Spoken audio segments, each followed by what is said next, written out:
Hey all, I decided to do a video about how the thrusters go together on my jetpack kits because this is something that seems to elude people sometimes with some of the things you need to do to get these together.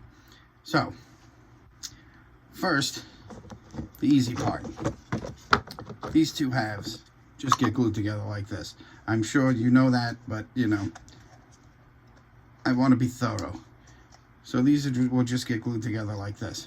Now, you need to sand all of this edge here. All these flat edges need to be sanded, and this outer edge on this lip. And then on the other side, it's flat, so I just use a sanding block like this here, and I just give it a good go like that, so that that's sanded. That should give you a nice flush, pretty flush connection. There might be a little bit of a space over here or down here, not anything to worry about. And these will just get glued together like this.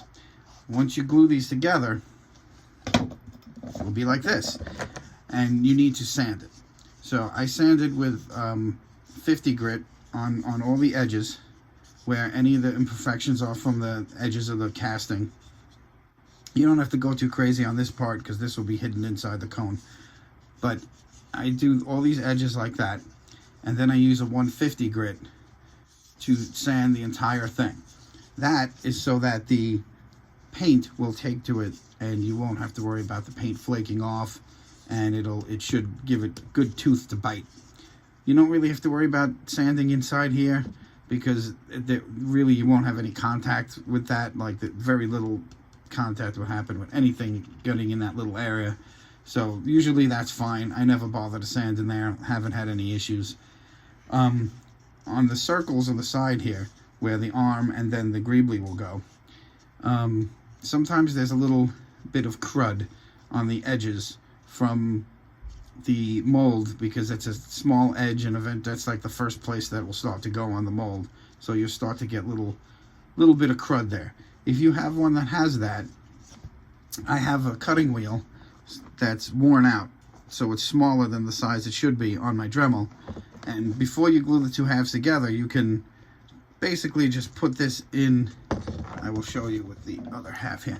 You can basically just take this and put it into the groove here and just lift it up just to clear out any crud, and that should make it so you don't have any issues getting the greeblies in there. So, and after it's together, if you want, you could smooth it out a little bit more with the same method. Now, the part that confuses people is usually this screw here. Everybody wants to know what to do with this.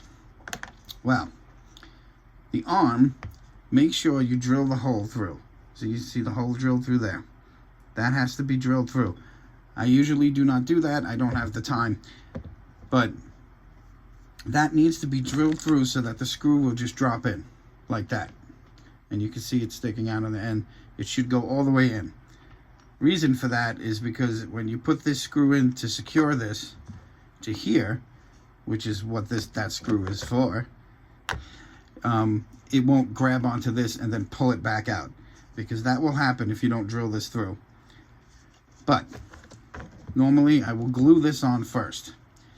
So this would just get glued to here like so. Now when you do the first one, it doesn't really matter where you put it, which side it is. But when you do the other side, make sure that it's not the same side and you don't make two left or right thrusters. I just put a little of the glue in there. I put this on here and I turn it a little bit just to spread the glue around and hold it. You could use the kicker if you want, which I will here because I want to save time. And I'll just wipe that off. Now, that's glued on there pretty good. But knowing from just doing conventions and whatnot, these will tend to, because it's not cast into this, if you bump into it, it will break off, which is why I have the screw. Now you could just put the screw in like that and screw this in.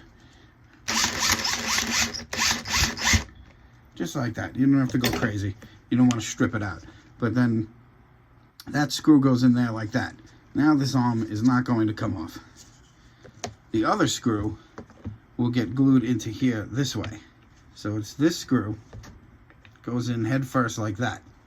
When this is glued in here like that, you would then have the mounting that goes into the pack. So I'll do that too. I put some super glue in here, this Zappa Gap. And then what I do is I will spray the screw with the kicker and then get that in there nice and flat and hold it for a couple seconds. Now that'll be glued in there. What I will normally do is put a little more kicker there and drip a few drops of this in here. Try not to get it on the threads. You don't want it to clog up your threads when it needs to be mounted. And then that should cure up because you've already sprayed it now. Do it again just to be sure. Okay, now that's on there. So this is how it gets mounted. The cone is fairly easy. This just goes on here. Very simple. Again, this whole thing needs to be sanded so that the paint will take to it. Also, these little nubs in here should be removed with the Dremel. When you glue this on, the part, that part, not the arm, this part goes into the cone. That should fit nicely, and make sure that this space in between these lines is centered in the front. That's how they are correctly assembled. So don't put it like this. It's like this in Mando, but that's a different jetpack. This needs to go this way, and it just gets glued in same way.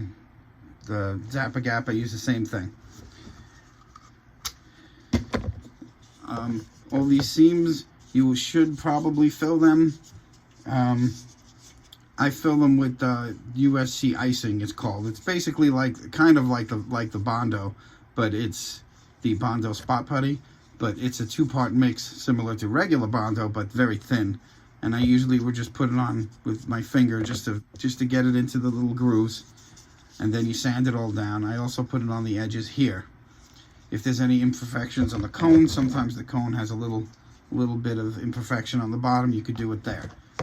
These two get, oop, now I'm doing it wrong. These will get glued together like this, and then you'll have this. This one doesn't have the screw in it, but this is all together. You can see this one, I filled it with a little bit of the icing, and the seams are all pretty much filled in. It looks rough, but it's actually very smooth. Once this is primed, you won't see any of that. And there's also the disc that goes in the bottom. It just glues into the bottom in here. I forgot to bring the disc in here when I was doing this, so we have the bottom still like that. But these little nubs removed, and then the disc goes on this little edge that you can see in here. They just drop in and glue right on. And then the edge, this one, obviously I have removed the nubs. So it should look like that. The other disc that I include is the one that says it's for the MCR metal disc you would use in place of this, because it has an inset, so you can just put his metal disc right into that. It also will work on here, will fit on top of that, but I did the other one just so you can get it to fit nice and neatly and centered, and you don't really have to go crazy. And that is pretty much how you put these things together. Hopefully that helps you all. And I'll do one for the rocket eventually as well. Have a good one.